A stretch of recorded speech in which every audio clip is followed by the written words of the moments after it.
मोदी जी ने 2019 में राम मंदिर बनाकर जय श्री राम कर दिया। मुझे इस झूठ पर कोई हैरानी नहीं। मुझे हैरानी इस बात पर हुई कि इस बकवास पर हजारों लोगों ने तालियां क्यों पीटी। कोई कबीर फबीर यहाँ पर बाबरी मस्जिद नहीं बनाने देंगे। हुमायूं कबीर एक दलाल है, बीजेपी का बी टीम है। भाई हमें अपना जाल मुड़ी खिलाओ।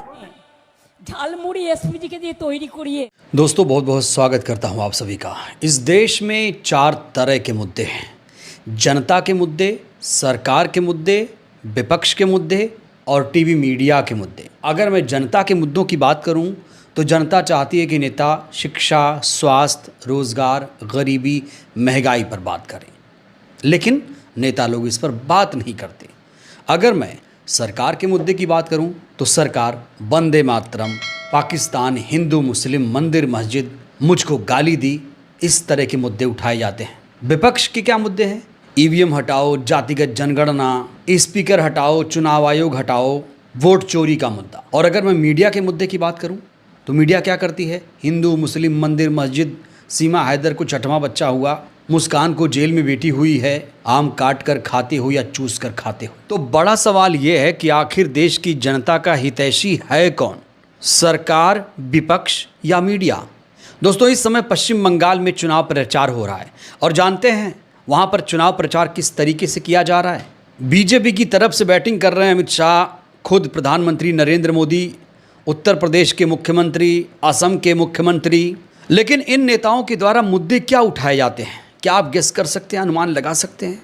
इस बीच गृह मंत्री शाह बहुत ज़्यादा वायरल हैं। गृह मंत्री शाह की एक तस्वीर इस समय लीक हो गई है। वो तस्वीर दोस्तों मैं आपको दिखाऊंगा, लेकिन शुरुआत करेंगे एक खास वीडियो से। इस एक्टर को तो आप लोग जानते होंगे, इनका नाम है राखी सावंत। राखी सावंत ने एक प्रधानमंत्री नरेंद्र मोदी पर तंज कसते हुए एक बहुत बड़ी बात कह दी। कोई बिल पास नहीं कर रहे, देश का कबाड़ा कर दिया है। अरे मोदी जी, अच्छे दिन आएंगे, अच्छे दिन आएंगे। अरे भाई आप लोगों के अच्छे दिन आए, मेरी जनता के अच्छे दिन आ ही नहीं रहे। वो अच्छे दिन थे, वो भी चले गए। क्या बोलती जनता? तो फिर देखो भाई, ताली बज रही है, मेरे को बोलती आप लोग मुझे तो आप ही सिर्फ सोच सकते हो, और तो कोई सोचता ही नहीं है मैडम। तो राखी सावंत के इस बयान से साफ है कि राखी सावंत इस सरकार की कार्यशैली से बिल्कुल खुश नहीं है। दोस्तों अब मैं आपको गृह मंत्री शाह की एक ऐसी तस्वीर दिखाने जा रहा हूं जो एक मीटिंग की बताई जा रही है। लोकसभा में जब टील लिमिटेशन बिल गिरा, उसके बाद कहा जा रहा है शाह की तस्वीर सामने आई है। इस तस्वीर को आप ज़रा गौर से देखिए। इस तस्वीर के बहुत सारे मायने मतलब हैं। इस तस्वीर को जो देख रहा है हर कोई हैरान है। ये संविधान संशोधन के गिर जाने के बाद तत्काल की तस्वीर बताई जा रही है। इस तस्वीर की खास बात यह है कि मंत्री किरण रिजिजू, स्पीकर ओम बिरला, दोनों ने अपनी पीठ सोफे पर नहीं टिकाई है, और अगर कोई ऐसी स्थिति में बैठ जाए तो उसका पीठ भी दर्द करने लगता है। इस तस्वीर में 3 गिलास रखे हुए हैं, जिनमें अमित शाह के गिलास का पानी खत्म हो चुका है, बाकी 2 गिलास भरे हुए हैं। कहा जा रहा है कि किरण रिजिजू स्पीकर ने पानी पीने तक का साहस नहीं दिखाया। ये तस्वीर बीजेपी के भीतर के लोकतंत्र की साफ कहानी बयां कर रही है और स्पीकर ओम बिरला की कार्यशैली पर भी सवाल खड़े करती है कि क्या स्पीकर ओम बिरला सरकार के लिए काम करते हैं? वैसे ओम बिरला आज़ाद भारत के ऐसे पहले स्पीकर हैं जिनके खिलाफ अविश्वास प्रस्ताव लाया गया था, लेकिन सरकार ने उन्हें बचा लिया। अब दोस्तों मैं आपको बंगाल लिए चलता हूं, जहां पर गृह मंत्री शाह किस तरीके से रैली कर रहे हैं। कहा जा रहा है अगर ऐसी भाषणबाजी विपक्ष के नेता दे दें तो तुरंत चुनाव आयोग का नोटिस आ जाएगा, लेकिन शाह को खुली छूट मिली हुई है। सबसे पहले ये भाषण सुनिए। मोदी जी ने 2019 में राम मंदिर बनाकर जय श्री राम कर दिया। जहां बाबरी मस्जिद थी वहीं राम मंदिर बना।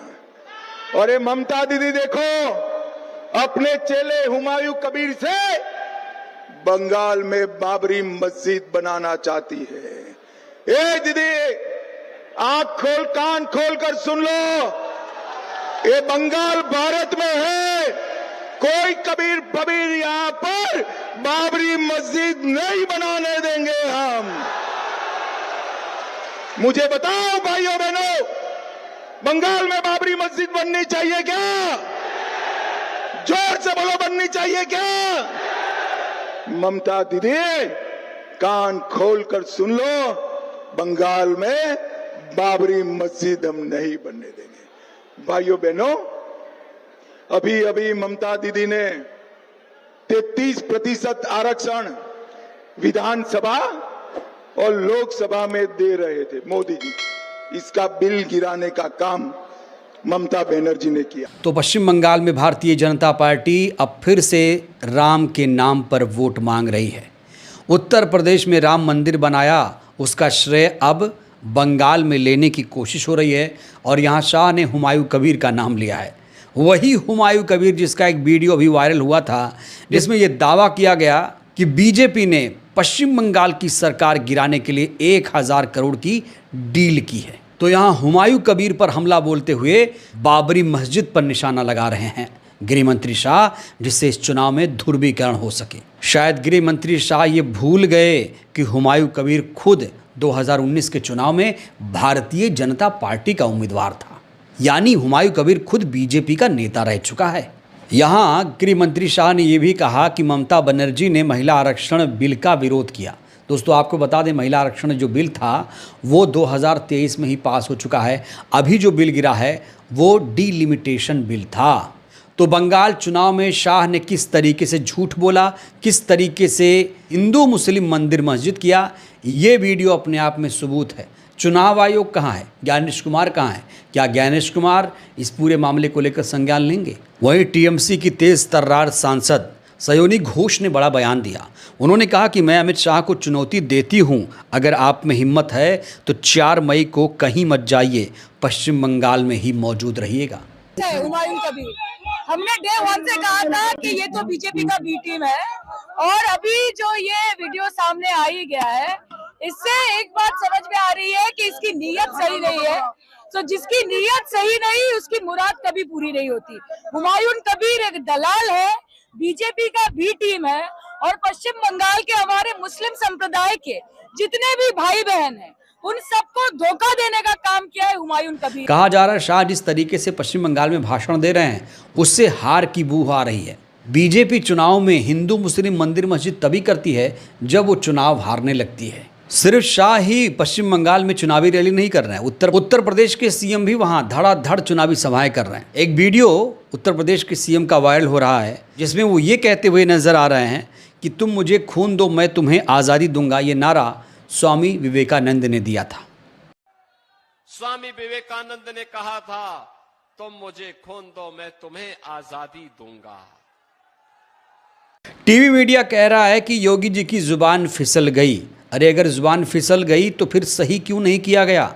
इस समय नेहा सिंह राठौर यूपी के सीएम पर कैसे तंज कस रही हैं, कैसे बीजेपी की पोल पट्टी खोल रही हैं, सुनिए जरा। उत्तर प्रदेश के मुख्यमंत्री योगी आदित्यनाथ जी ने भरे मंच से कहा कि तुम मुझे खून दो, मैं तुम्हें आजादी दूंगा का नारा स्वामी विवेकानंद जी ने दिया था।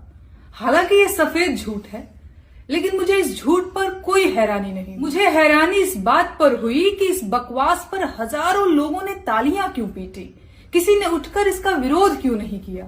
ये डर है या सम्मान? ये जनता खुद अनपढ़ और जाहिल है।